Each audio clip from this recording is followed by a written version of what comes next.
सूरह की शुरुआत बिस्मिल्लाह से होती है, लेकिन जब आप कुरान को गहराई से देखते हैं तो एक अद्भुत डिजाइन सामने आता है। सूरह अत-तौबा की शुरुआत में बिस्मिल्लाह नहीं है, यानी यहाँ एक जगह कमी दिखाई देती है, लेकिन उसी कमी को पूरा करने के लिए सूरह अन-नम्ल में बिस्मिल्लाह एक अतिरिक्त बार आती है। नतीजा, पूरे कुरान में बिस्मिल्लाह की कुल संख्या फिर भी 114 ही रहती है, जितनी कुल सूराज हैं। ये संयोग नहीं लगता, ये बताता है कि कुरान का स्ट्रक्चर खुद को गार्ड करता है। वाई बिस्मिल्लाह काम्स द माइंड।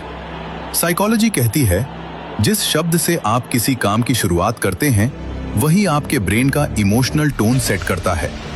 बिस्मिल्लाह का इफेक्ट ईगो को रिमाइंड करता है तू सोर्स नहीं है, एंजाइटी को सॉफन करता है कंट्रोल तेरा नहीं लेकिन मर्सी मौजूद है, इंटेंशन को अलाइन करता है, इसलिए इस्लाम कहता है हर काम बिस्मिल्लाह से शुरू करो। ये रिचुअल नहीं, कॉग्निटिव रीओरिएंटेशन है, एग्जिस्टेंस बिफोर कमांड। अब फिलॉसफी देखो, अगर अल्लाह चाहता तो कुरान की शुरुआत सीधे कमांड से कर सकता था, मान लो, फॉलो करो, साजा मिलेगी, लेकिन ऐसा नहीं किया। पहले बताया मैं कौन हूं। फिलॉसफी का रूल है रिलेशनशिप से पहले रिकॉग्निशन होता है। बिस्मिल्लाह यही करता है, ये बताता है अथॉरिटी डोमिनेशन से नहीं, अंडरस्टैंडिंग से आती है। Justice versus mercy, order matters. Notice करो, बिस्मिल्लाह में जस्टिस का जिक्र नहीं, साजा का जिक्र नहीं, ये बाद में आता है। क्यों?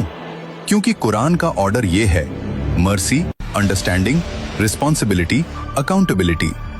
साइकोलॉजी कहती है डर से ओबीडियंस टेम्पररी होती है, मीनिंग से ओबीडियंस स्टेबल होती है। बिस्मिल्लाह मीनिंग देता है। Silent message. बिस्मिल्लाह का सबसे बड़ा सीक्रेट ये है, अल्लाह अपना नाम अपनी रहमत के साथ जोड़ता है, यानी मुझे पहचानो, लेकिन डर से नहीं, भरोसे से। यही वजह है कि कुरान डराकर शुरू नहीं होता, बल्कि सेफ स्पेस क्रिएट करता है।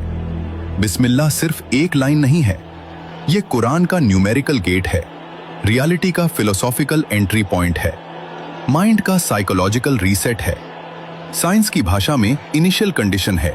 जो इंसान बिस्मिल्लाह को समझ गया, उसके लिए कुरान पढ़ना नहीं, अनफोल्ड होना शुरू होता है। कुरान का पहला लफ्ज इंसान को यह नहीं बताता कि अल्लाह कितना पावरफुल है, बल्कि यह बताता है कि अल्लाह से डरने से पहले अल्लाह को समझना जरूरी है।